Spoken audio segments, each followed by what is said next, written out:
Hi everyone, my name is Catherine Honeycutt, the Communications Specialist for BBB, and I'm pleased to welcome you to our BBB Business Builders webinar featuring Mike Parsons from BlueTeamAssess. He's here to share how you can stay safe and remain cyber secure throughout COVID-19. So without further delay, we'll dive into today's webinar. I just want to remind everyone that if you have any questions, please feel free to drop them in the questions box and we'll be sure to get to them. So Mike, I'll pass it off to you to get us started. Thank you, Catherine. So welcome everybody. I hope that you'll find this webinar educational. We're definitely in a game changer with COVID-19. A lot of what we did up to March has been turned topsy-turvy. We have employees that are working from home for organizations that swore they'd never have work from home employees.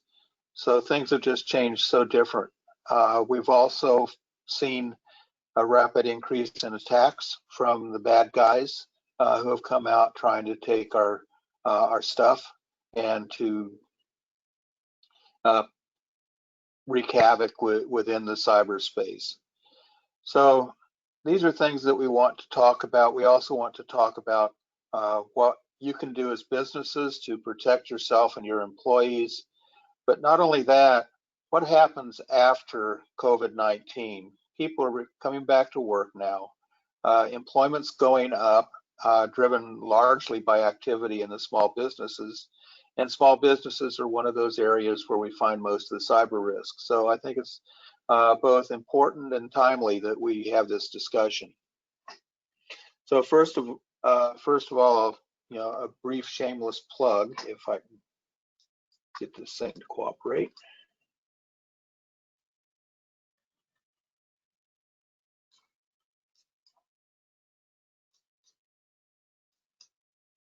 Or not.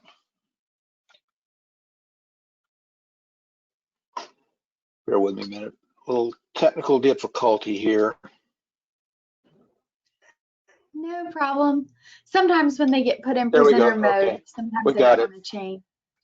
Awesome. We got it, I think. So shameless plug about my company. We're a veteran-owned organization that does cybersecurity consulting. That is our major focus. We can also do technology support, but our passion is helping small businesses and local governments achieve their business goals securely. We understand the business and local government needs that you have regarding today's security threats and risks, and we understand the compliance requirements that you're faced with as well. We offer a number of cybersecurity services, and most importantly, if needed, we can help you build a solution that you can afford and will keep your business safe and make sense for the size of your business. So for the agenda today, we're going to talk in three areas. We're going to talk about email security, and we'll talk about why in just a minute. We're going to also talk about the work from home employee, and we're going to talk about what happens when this all goes away and we return to the office. I know I have a customer that I deal with right now up in the New York area. They're going back to their office this coming Monday. I have a son who works in Raleigh who's on a week off a week in terms of they've just split the office staff into two parts to manage social distancing. So different things are happening. And what other things do we need to know from a cybersecurity standpoint in terms of keeping things safe? So I want to kind of bring up a quote I came across today by Marco Ciappelli, who's known as a seasoned cybersecurity professional. And on January 10th of this year, he said, "Let's face it, the future is now. We are already living in a cyber society, so we need to stop ignoring it or pretending that it is not affecting us." And he's so true. This same society requires that businesses like ourselves recognize the risks that drive our decisions for investment and how the rapidly changing threatscape impacts those risks. And we're seeing that in spades with COVID-19 and the related activities that are going on. So I kind of broke my talk into tips. So tip one is close the door to the barn. Why do I say close the door to the barn? Because in the context of email, email is the most frequently used vector to attack an organization. You've heard people use the phrase, shut the barn door, but the horses are already out. And in this case, the horses really are already out, and we're being deeply impacted by those horses. There are a number of things that we need to do. We need to require employees and contractors to use multi-factor authentication for cloud-based email hosting solutions. Why do we need to do that? Because I know my experience has been that many of the companies I deal with have had email accounts compromised, particularly cloud-based email accounts. Not sure exactly why cloud-based email accounts are so much easier, other than the fact that you're out and about and you're dialing in from Starbucks or dialing in from Panera Bread, and somebody's over there in the corner kind of listening to what you're doing. So if you haven't taken the right precautions, then you're going to have your passwords compromised. And multi-factor authentication puts another layer on top of that. Unless business requirements dictate otherwise, employ cloud-based email solutions like Exchange Online through Microsoft 365 and Gmail through Google G Suite. Well, COVID-19 sent us all scrambling to send our employees home, to work from home, to do the social distancing trick. In doing so, it didn't make sense, and probably will never make sense again, to have an on-premises email server. So it's much better and much more reasonable to have our employees being able to get access to their company email from wherever they are. Implementing outgoing email encryption for emails containing sensitive personal data as a non-discretionary control. So make sure your email is set up that's in such a way that the employees don't have any choice. If they have data that meets certain requirements in those emails, then the email is automatically encrypted without their being able to say yay or nay, and it's either sent to the person directly or it's routed to a secure email server where the recipient can retrieve the email. And then finally, implementing email authentication for the organization. And we're going to talk about this to a little bit larger extent in a couple of minutes, where the person on the receiving end understands whether that email came from the organization that it said it did, or whether there was some hanky-panky going on, and what should be done about it. Do you do nothing, quarantine, or reject the email altogether? So let's talk about email-based attacks. As I mentioned, email is the biggest vector. 94% of all malware is delivered via email. And when I say malware, I'm also including, I kind of throw everything into the pot. Phishing attacks or drive-by attacks where a person's directed to a bad website. These are very important things to be mindful of. And the statistics in this same article I was reading, every minute around the world, $17,700 is lost due to phishing attacks. Another report I was looking at recently was from a company called Mimecast, which specializes in email security. And so they have their email security report for 2019, which is their latest compilation. 61% of the respondents in that report believe suffering negative business impact from an email-borne attack is either likely or inevitable, and that was up from 58% a year ago. 94% of the respondents experienced a phishing attack in the previous 12 months. And if you are attacked and you have ransomware where your file systems become encrypted during the attack, the average downtime from a ransomware attack is 3 days. But I can tell you for certain that that's an understatement, because I watched what happened with on Wassa just after Florence left here. They had a ransomware attack that hit them on the Saturday after Florence left, and they were down well into 2019 from that ransomware attack, and that's a lot longer than 3 days. Same thing with some local communities here in the eastern part of North Carolina. Greenville was hit. Then you go over to in the Charlotte area, Mecklenburg County, ransomware attack. Very recently, at the beginning of this year, Duplin County was hit pretty hard. So these things are still around, and it's even more difficult to track down since one of the things we've lost with everybody going out to the remote workplace is that we've lost the central controls that we have in our infrastructure. Yet another issue that we deal with in email is this concept of impersonation. And sometimes it's employees and sometimes it's domains.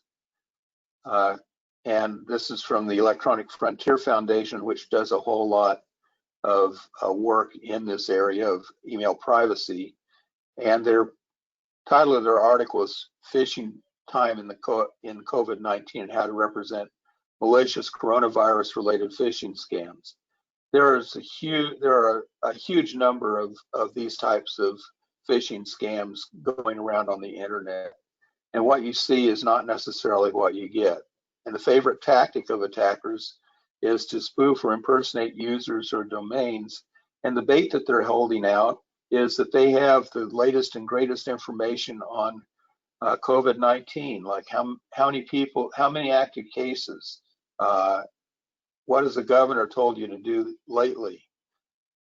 All they have to do is put the right catchwords in the body of the email, and we're like the proverbial fish rising to the surface to gobble up the fish food that's been sprinkled on the surface of the pond. And in that arena, we have situations where we have user impersonation, which is typically associated with something called business executive compromise. And we have domain impersonation, which makes a person think that they're getting an email from Microsoft when in fact it came from a Pakistani steel factory. So these are the types of things that we're dealing with. The business executive compromise is more devastating on the small business because it's usually tied part and parcel with a request for you to make a wire transfer to some company that looks like it's legitimate, but the account number that you're wiring the money to is somewhere in Aruba or the Bahamas or Bermuda, which doesn't have the same types of laws that we do. So this is you'll get a copy of these slides afterwards, but this is kind of eye candy. This is an infographic that Mimecast put together to summarize its latest report. I want to draw your attention to that upward arrow. I mean, anytime we see an upward arrow in an infographic like this, it usually is bad news. And the fact that it's orange means they really want to make sure that we see that it's going upward. And there you have it. In 2019, 67% of the organizations saw increases in impersonation, business email, and compromise attacks. 54% saw increases in phishing, and 41% saw increases in internal threats and data leaks. Now, some of those data leaks were oopses, as I call them, or employee error. It does happen quite a bit. But generally, this is where email is used to move sensitive data out of the company, whether it's the disgruntled employee who is on his way to a position with a competitor and wants to take his customer list with him so he can reestablish the relationships that he had with them, or whether it's somebody who's found a market for the intellectual property that's hidden in the company on the servers, much like a guy by the name of Edward Snowden did with some classified documents. So these are things that we need to be careful of. And things that Mimecast in its report talks about what to do and some of the possible solutions for it. So let's take a closer look at sender impersonation. In this first one, we have a guy by the name of Stephen Smith, and he has in the angle brackets, his email address is tlk0@comcast.net. My first clue here is that if you have a business email address, you really shouldn't be using some obfuscated set of letters to define your person. You really want people to know, have some certainty that it was you. And so Stephen Smith, aka tlk0@comcast.net, has sent an email to steve@realdevelopers.com relative to payment. So it's probably something that appears like it might be an invoice. It is more likely, though, an invoice looking PDF that has an embedded piece of malware in it that when you click on the PDF, your workstation gets infected, and then the virus or malware goes off to find other machines that it can get into in your network. The second one is domain impersonation, and this is going to be kind of like alphabet soup. So we have a guy by the name of Austin Gelbard, Austin at abcenterprises.com, and what I've done is I've gone into the guts of the email, if you will, and you can get there with Microsoft pretty easily. Just look up how you find the header information. And there's a section there that talks about authentication results. So this is talking about email authentication. In this case, we have something called SPF equals pass. So SPF is a protocol that basically tests to see whether the sender is actually given permission by abcenterprises.com to send email. And in this case, it says, yeah, looks like it. And if we dug into it deeper, we would find that abcenterprises.com really didn't give anybody permission at all. It just said anybody can send email on my behalf. But the point I want to draw your attention to is down there in the smtp.mailfrom equals ff.com.pk. That's actually the domain of a Pakistani steel company. So why Austin would be sending an email from a Pakistani steel company escapes our imagination, but it's probably something we don't want to open on the other end. Then the thing DKIM none, message not signed. So DKIM is a way of authenticating cryptographically that it really came from the person or the organization telling it sent. It's kind of like the padlock that you see on a web browser, which tells you that the site is using HTTPS. Well, what that padlock is really telling you is that you can be assured through a cryptographic signature that it really is abcenterprises.com and not somebody else. In this case, there is no validation of that because DKIM is none. They didn't sign the email. And then finally, the axe falls and something called DMARC says it failed. And the action to be taken is quarantine this email. In other words, send it to the recipient's junk mail. The other action that you can have on that you'll see in just a sec is to reject. So to wrap it up, CompAuth failed. So they said it was not what it appeared to be, and you should be careful of that. So why do we do email authentication? Well, remember, spam is the digital equivalent to bulk rate junk mail. that we get unsolicited through the U.S. postal system. These days, I'll go out to my mailbox. Every once in a while, I'll get a bill. Every once in a while, I might actually get a card from my sons or daughter or from their kids. But most of the time, it's just junk or bulk email. And sometimes it's good junk and sometimes it's not so good junk. But it's attractive to the marketing managers because it's cheap. But it's that cheapness that also makes it attractive to malicious actors. So as long as they're pretty sure that they can do this anonymously, what I call the herd mentality or the mob mentality, so that there's no identity associated with the email that can be traced back to the sender, they're happy campers. However, if we instill email authentication in the emails we send out as an organization, the bad guys are less likely to try to impersonate us in going about their mischief. Why? Because there's a way to get back and get traced back to the sending domain.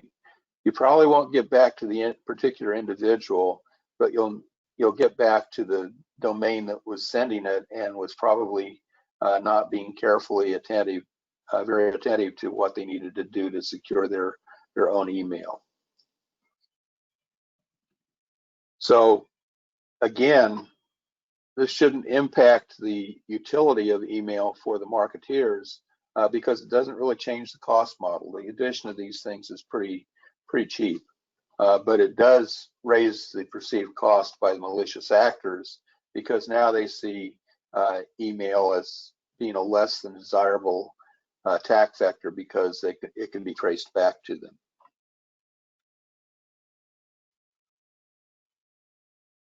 So the three standards I talked about, that I've been talking about in the roundabout, SPF, DKIM, and DMARC, all three of them are needed. Each one came about at a different time frame. It all started back when Bill Gates made the statement that all we had to have to do to solve the spam problem, which existed even before the internet came into being, all we needed to do for the spam issue was to authenticate the email so it's not done in darkness any longer. And Sender Policy Framework is basically answering the question, is the sending server authorized to send the email from that domain? And you can set it up to where multiple domains or entities can send email on your behalf, like Constant Contact and things like that. And you can also set it so that nobody can send email on your behalf. And there are special purposes for that as well. The DKIM, the domain keys identified email, is basically using a private public key pair to ensure that the server is who they say they are. And this is the same technology that we see in play when we go to that secure website. It's still a private public key pair. You have the public key in your action, and if it matches against the private key that's held by the receiving site, then you're able to make a match and everybody's happy and the DKIM passes.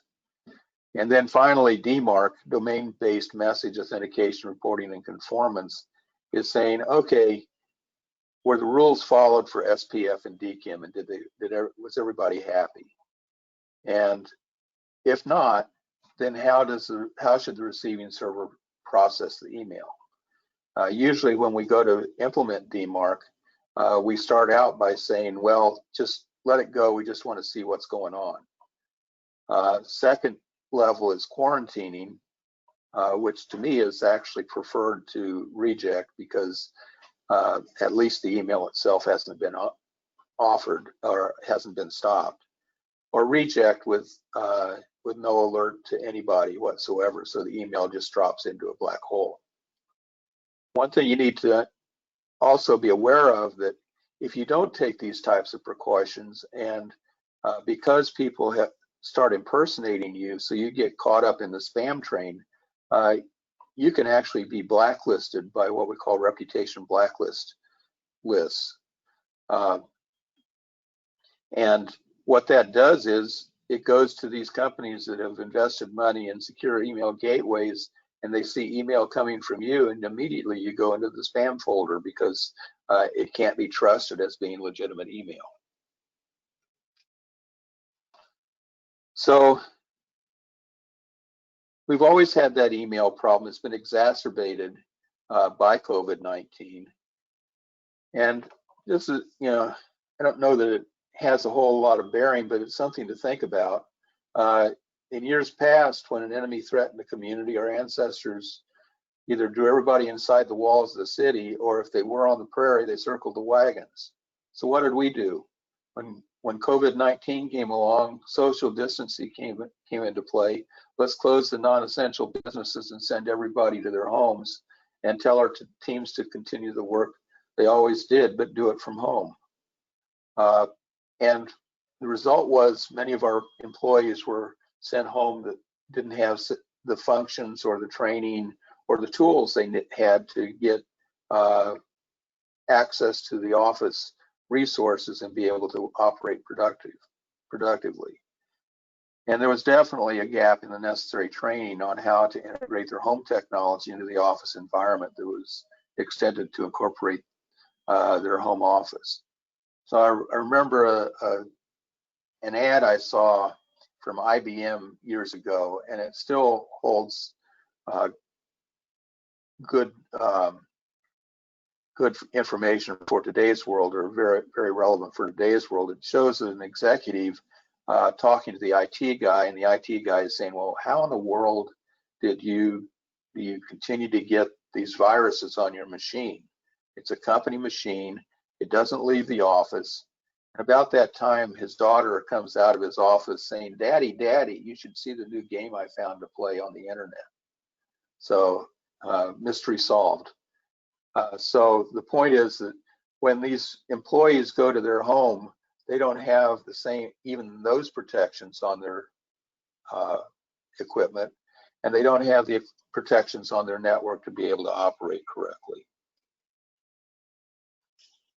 So number two, working from home is more than taking the company laptop. So it's not just a matter of packing your PC up and carrying it home. And first thing to be concerned about is that not all companies can support secure remote access with company equipment. So this is a two-pronged statement here. First, they don't have the excess equipment to loan to their employees. And secondly, they don't have the tools themselves to be able to accept and manage multiple secure VPN connections that are actually being used to perform work rather than casual responding to email. The other thing that they don't have the policy context set up. So what should an employee do or not do? What are they allowed to do? What I call acceptable use policies when using company equipment, as well as a separate set to follow when using their own personal equipment. Is the company requiring a strongly encrypted VPN access with multi-factor authentication to access the company or the organization? A lot of companies I know don't have no clue on what, or at least they didn't before COVID-19 came along, of what a strongly encrypted VPN was, or even what a VPN was. They heard it in the context of the ads, which said, subscribe to our VPN service so you can go out on the internet and shop with anonymity. This is something somewhat similar because of the technology, but it's certainly a whole different game, because you're trying to get the employee to your organizational resources. You want to have it in such a way that you establish who the employee is. That's one of the purposes of the encryption. And do they have permission to connect? That's why the multi-factor authentication, because you want to not only know who they are irrefutably, but also know what they can do. You also want to teach them that they can't just download a memo from the boss that they're responding to if it has sensitive data on it to their private workstation. So you need to prohibit storage of company data or information on personal devices, particularly if it's done in clear text. There's a best practice that people try to follow, that if you have a company-owned laptop that you give to an employee to use when they're out on the road, you want it to have full disk encryption, so that in the case it does get stolen, which happens more times than we like to think about, the crooks can't get into the data. The thing about the home network, people say, well, I'm gonna go out to Spectrum or Time Warner or AT&T, Verizon. I'm going to get a high-speed network connection to my house, and then I'm good to go. Well, that network connection isn't very well protected, particularly when you start dealing with business requirements. So you need to establish policies and procedures for how you go about securing and monitoring the home office.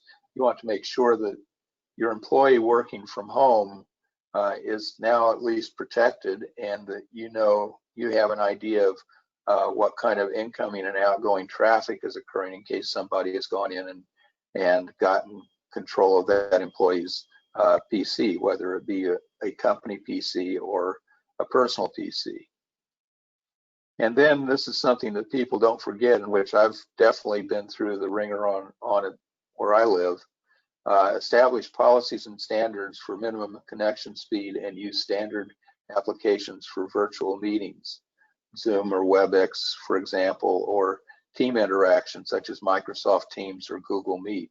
Why is this important?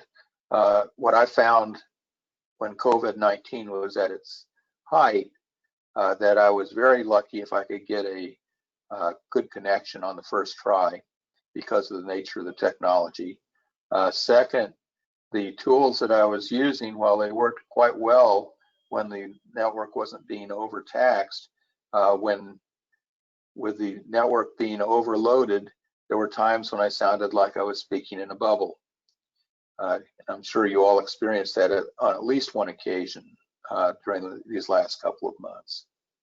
And then finally, having the right tools that everybody else is using.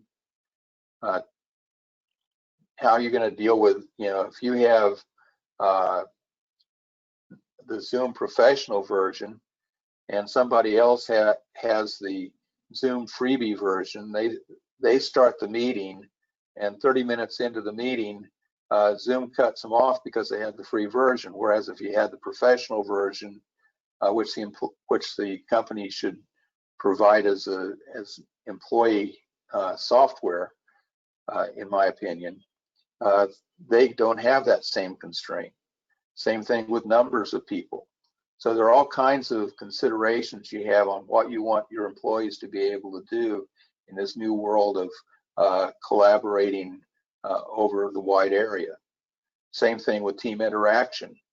If I'm using Microsoft Teams and somebody else wants to use personal Skype, they can't communicate together.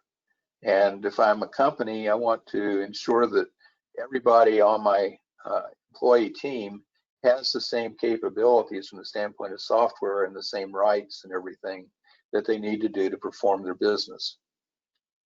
So again, just to repeat, make sure that you have those policies and procedures in place. Make sure that you have security in place. Make sure that you have the right tools in place and that they're compatible tools. And just to line it up a little bit, and emphasize the point that it's not just a matter of taking your laptop home. Look at some of these common functions that we see performed in the office. Cybersecurity awareness.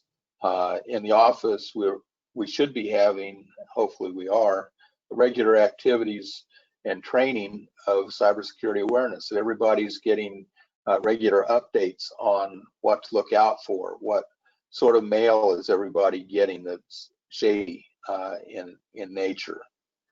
And there in the office, you have that interaction between the individuals in the office becoming a catalyst, and it also helps reinforce. I've seen organizations where after going through a couple of my cybersecurity awareness trainings, they actually start talking among themselves and counseling each other on what was a phishing email and what wasn't. I consider that, quite a good statement of, that they've learned.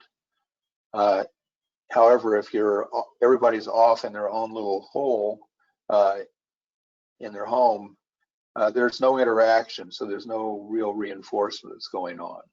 Nobody they can call or ask if they have a question readily. Personal equipment versus company equipment. In the office, usually personal equipment isn't even allowed to be connected to the network. And the company equipment has standard configuration softwares and tools. There's IT support, whether it's contract or somebody that works for the company. And there's consistent technology and communications. Everybody knows what they're dealt with as a playing hand. If you leave it to the employee and put them on, they're responsible for getting their own equipment, they're not going to have the same configuration, so their equipment's going to behave differently. Their software is probably not going to be what I call commercial strength. It's going to be something that was put together for the home user, and and I keep complaining about this, but manufacturers seem to continue to insist on having a bifurcated world, consumer versus business. The risks are the same, and the impacts, while they might not be taken out of business, they're certainly causing harm to the homeowner or the consumer. They, of course, have no IT support unless they have their own contracts in place, which rarely occurs. And they have inconsistent technology and communications, which causes disruption in the day-to-day workflow. In terms of accessing resources, everybody shares the same networks and associated resources under central policies. In the office, in, again, the scattered world, unless you have specific types of agents on personal devices that enforce company policies, there's nothing that makes sure that everybody behaves the same. And then finally, enforcing acceptable use. Many companies have rules to protect themselves due to liability that of not allowing their employees to go out to websites that have hate messages or have pornography or have things that would offend somebody else in the office. At home, in the home office, there's no central monitoring unless you have an agent on that machine that enforces the same policies across the board.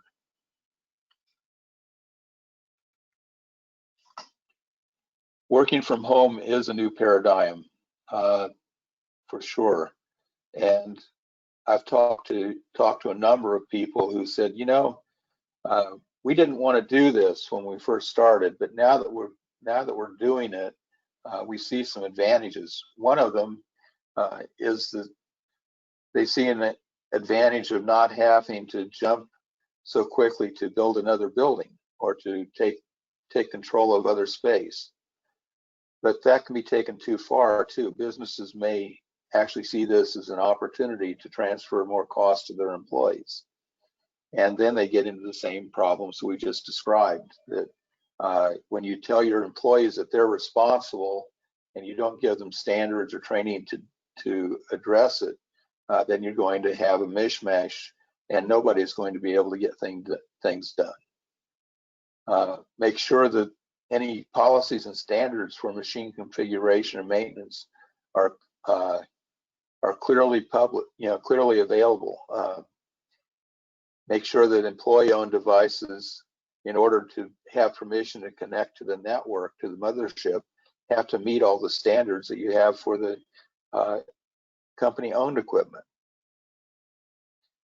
talked about minimum standards for internet connection. Again, something that you've got to look at.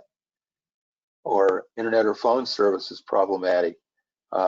Make sure that you've explored all your avenues. It might be a way that you can go to a local provider and negotiate a corporate agreement to make sure that they get necessary standards for performance and serviceability, availability, and you may also be able to get some desktop support out of the deal as well. And if you can't give them that, if you can't provide that at your expense, then give the employee an avenue that they can work through to either buy the correct equipment or service, or the organization lends the equipment or software to the employee. An example of this is in Microsoft 365, where the employee has the ability to download a certain number of copies of Office 365 onto their personal equipment or even their family equipment.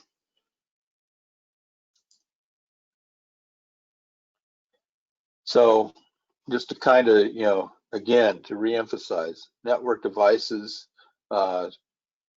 and support the network connection or the wireless environment, voice communications, make sure that they have the same applications, or certainly applications that will integrate with the ones that others in the team have.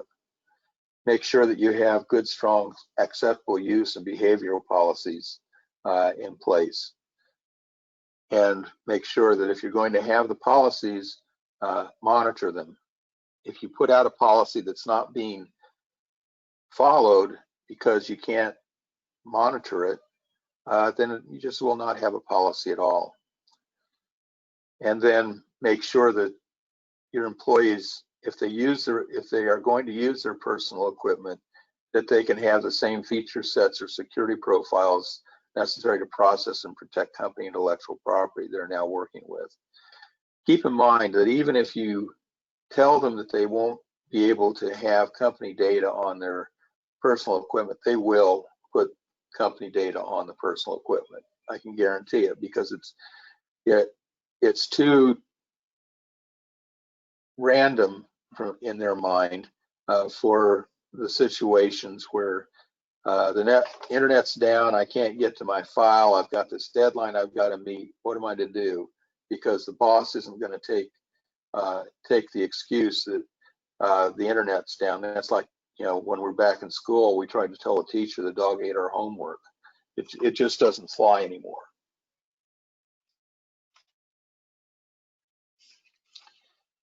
And I'm not going to belabor these. For most of them, these are the same things we've been talking about. This is a set of virtual workplace guidelines that I encourage you to take a look at as being a beginning set of what you need to have. I actually came across this with guidance from Underwriters Laboratories. They're the ones that do the UL approved stuff on the electric plugs and whatnot. They do a lot of centralized monitoring implementations, and so they're basically telling their partners that, hey, if you're going to do this, you're going to move people out where they are outside of a centralized control environment, then these are the things that you need to guarantee. And so this isn't a complete list. These are probably the big ones that apply to the types of workers that we're dealing with, the professional workers, or the people that, the technicians, the people that can legitimately work from home because they don't have high customer touch situations. So on to the next slide. So we've gone through the email security thing because of the threat that we have from email and the way that threat is exacerbated with the COVID-19 situation. We've talked about what working from home means in terms of the equipment that has to be provided or available, and the tools that need to be provided and available. What about when we start going back to the office? Keep in mind, you've probably hasn't been anybody set foot other than the occasional cleaning crew into your office since you packed up and left in a hurry. So during that time, who minded the store? What intrusions or unexplained events occurred with the office closed to public? Do you have video recorders stationed throughout your office to make sure that people haven't come in and tampered with your equipment? It's pretty easy to go in, have just all the time you need in the world to break into one of those systems, insert a thumb drive into the system, and launch a virus that then goes about its business and wreaks havoc in your office files. There was actually it's kind of far reach, so I won't go into that one, but this is something that's always been a concern. And if you don't have, if you shut down your monitoring of the different systems and you shut down the de facto monitoring when everybody's around and knows who's there, who belongs and who doesn't, then you have a risk that somebody has come in and wreaked havoc with your stuff. The other thing is that COVID-19 brought huge demands for internet usage and tools that facilitate virtual forums, virtual meetings and collaboration. I was looking for some more current statistics, but two that did pop out, and it kind of resonates with what I experienced. That Forbes reported on March 25th that internet usage had surged up to that point upwards of 70% over what the levels were a year ago. Zoom reported the number of customers with more than 10 seats paid for was up 354% over the previous year. So there's a lot of pressure and a lot of behavior now which has kind of moved the workplace outside of the office. It's going to be real difficult for you as a business owner to tell your employees that, no, I don't think you can work from home today. And you say, well, why? Well, because I need to be able to see you while you're working. You know, it's kind of a thing I have. Well, that's kind of craziness. And so you're going to employees have gotten used to at least working from home occasionally. I don't think anybody wants to work from home continually because that's the separation can be deafening. Businesses also need to evaluate the success of working from home in their organization. Some businesses actually have experienced significant productivity gains from people working at home. There weren't as many distractions at the office. It was more trouble to set up a meeting than it was to get into more of an asynchronous conversation using texting capabilities available through Microsoft Teams or SMS messaging or whatnot. Team interactions or successes. Some people, have done very well with, using tools like Zoom and the whiteboarding capabilities that it has. The other thing that we need to be mindful of, and this goes back to my opening point, we need to make sure that the environment gets assessed for cybersecurity, health, and integrity. So we're all familiar and used to the idea that stores are closing a little bit early these days with social distancing, not because they're anticipating a reduction in business during those later hours, but because they need to give the time to the employees to go in and deep clean the environment before the next load of customers comes in the next day. Same thing's true with your office. You have equipment that may not have been given proper attention during this time. And when I say proper attention, I'm talking about has it received the patches that it should have received?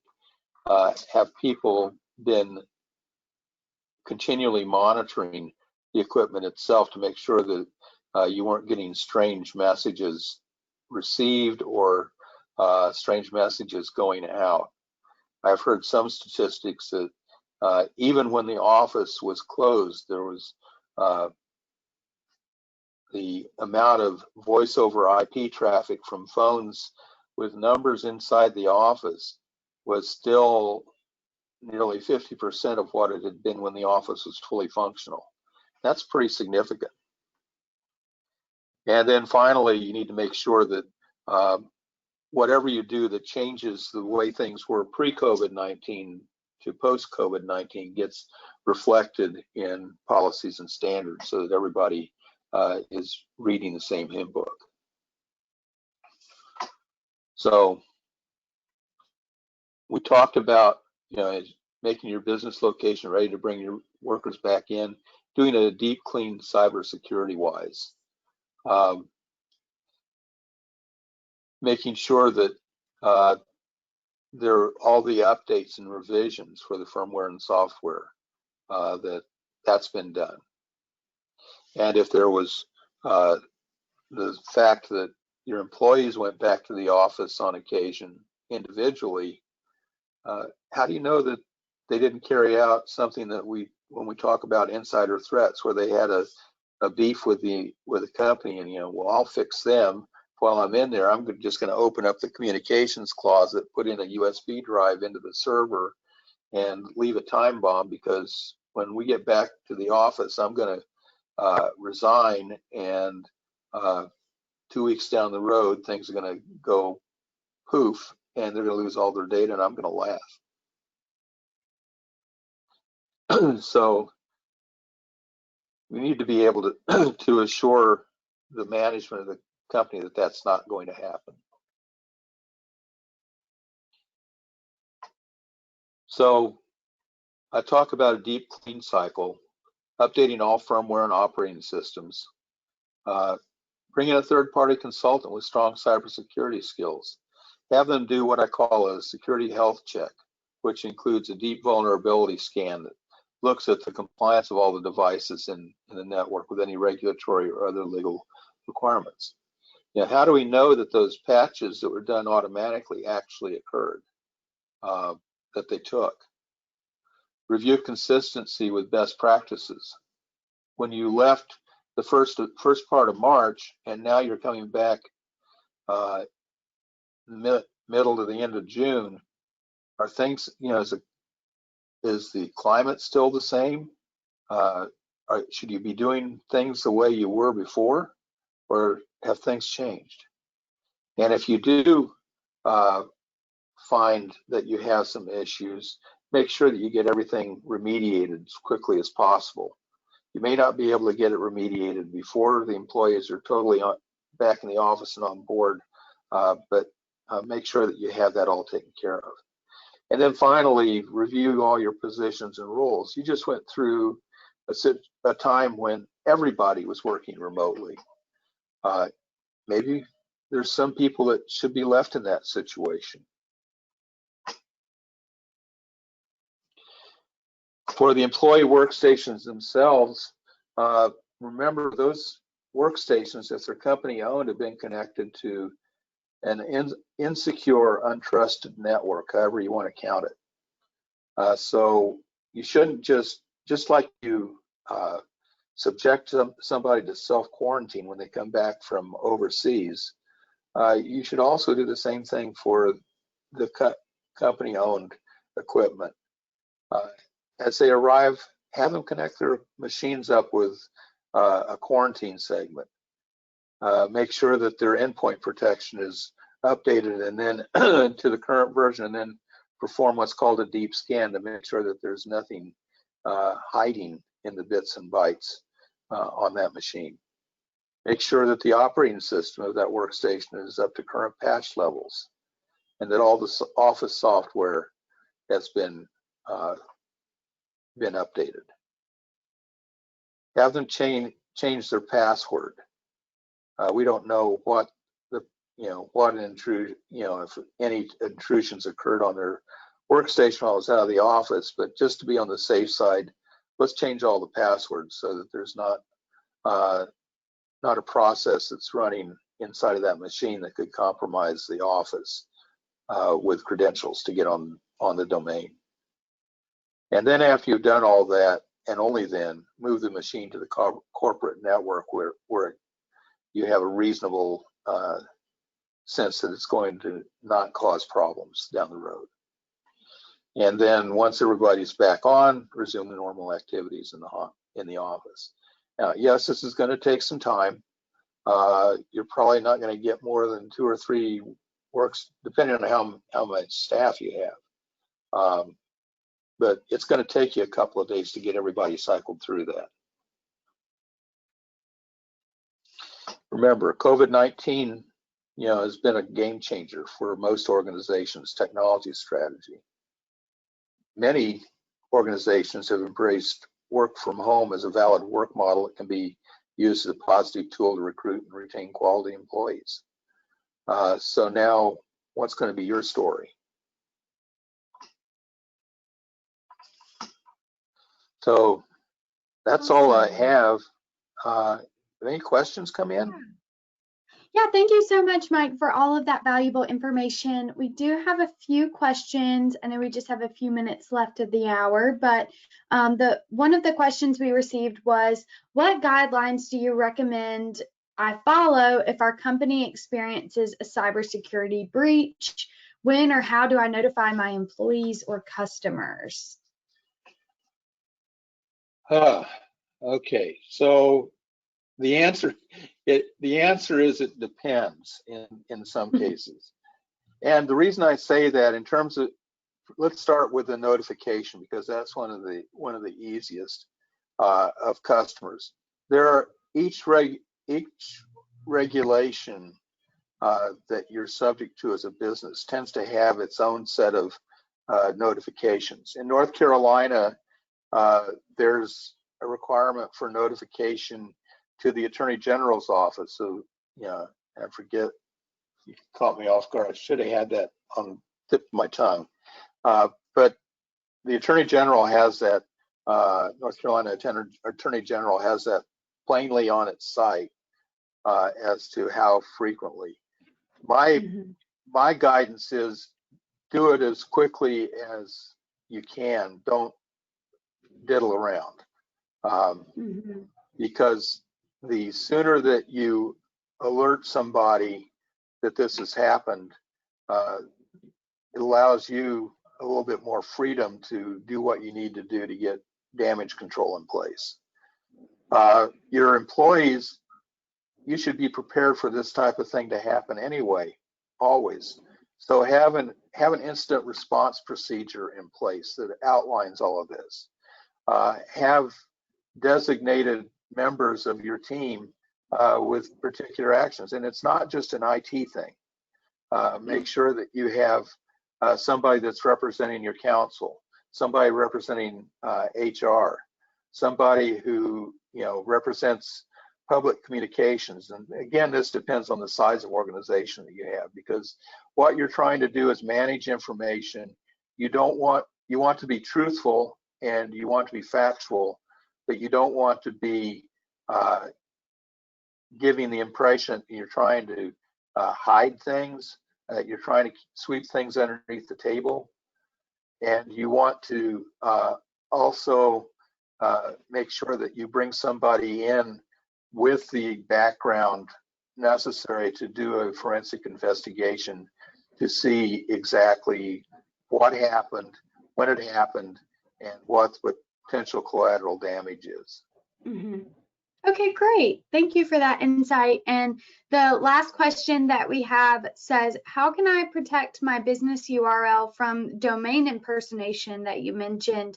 Or how could a consumer differentiate between my business website or a fake site? Well, the easiest way is to make sure that you have a digital certificate on your website. And depending on the web hosting provider that you have, they usually have that as a feature that you can add.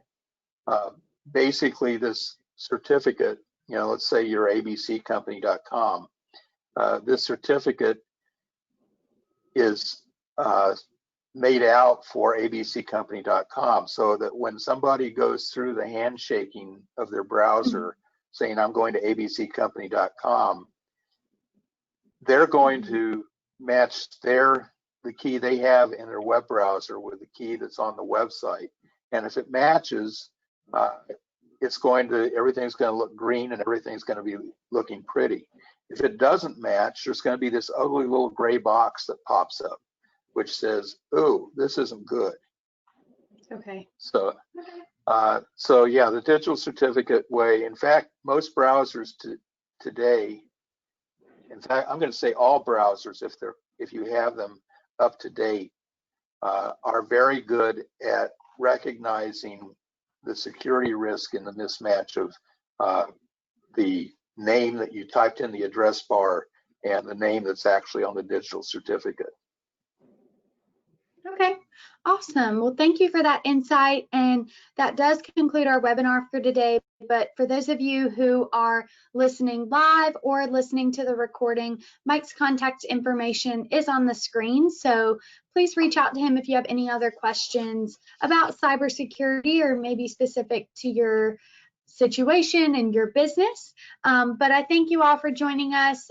Just a few other reminders before I let you go, that we will be sending all of the webinar recordings to our accredited businesses, but you can find other information on upcoming webinars and recordings at bbbevents.org. You can also check out our Shop Local resource page. And if you haven't already and you're an accredited business, we'd love to get your information listed there. It's at bbbshoplocal.org. And finally, be sure to check out our Brunch with BBB podcast. We've got some episodes coming up. And finally, I just thank you again for those who attended us or are listening. And a special thank you to you, Mike, for sharing your professional insight with us today. Okay, I enjoyed it. This is something I love to do. Well, we are glad that you joined us, and thank you again. I hope you all have a wonderful afternoon. Bye-bye. Bye-bye.